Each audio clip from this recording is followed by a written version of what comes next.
Alors, en fait, la loi élargit le panel des outils de partage de la valeur pour toucher un maximum d'employeurs. Et parmi ces dispositions, il y a 2 mesures qui concernent les entreprises qu'on va dire les plus profitables pour que ces entreprises mettent en place des mesures de partage de la valeur. Alors, la première va imposer aux employeurs qui comptent plus de 50 salariés une obligation de négocier sur la définition et le partage de la valeur lorsqu'on est dans une situation de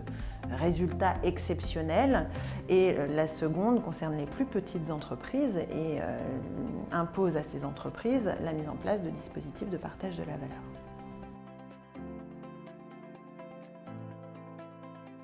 Grosso modo, ce sont les entreprises qui comptent entre 11 et 50 salariés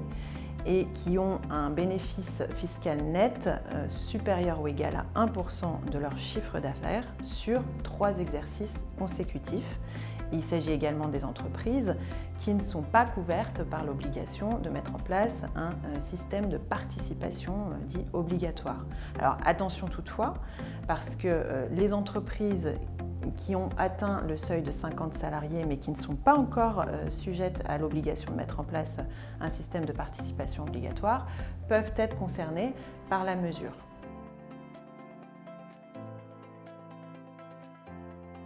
Oui, et c'est un point intéressant de la loi, c'est-à-dire que la volonté du législateur a été vraiment de toucher un maximum d'employeurs et y compris d'intégrer bien sûr les employeurs qui sont concernés par l'économie sociale et solidaire.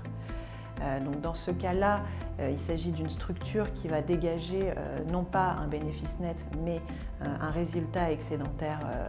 suffisant, leur imposant de mettre en place une prime de partage de la valeur ou d'autres outils de partage de la valeur.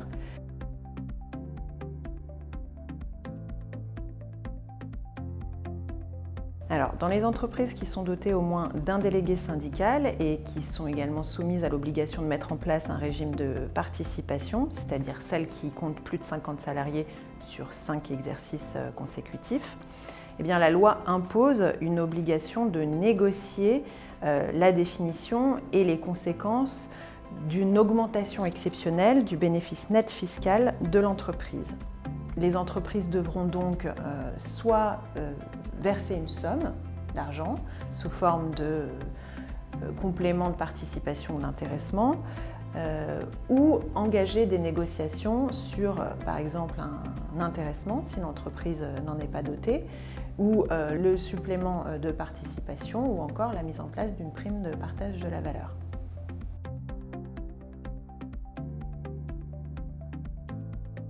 Alors oui, puisqu'il s'agit d'obligations et pas simplement de possibilités offertes aux employeurs.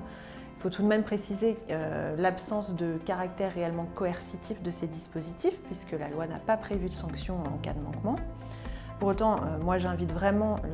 les employeurs à se saisir du sujet et à mettre en place de tels outils de partage de la valeur, qui sont particulièrement intéressants dans le contexte inflationniste qu'on connaît actuellement.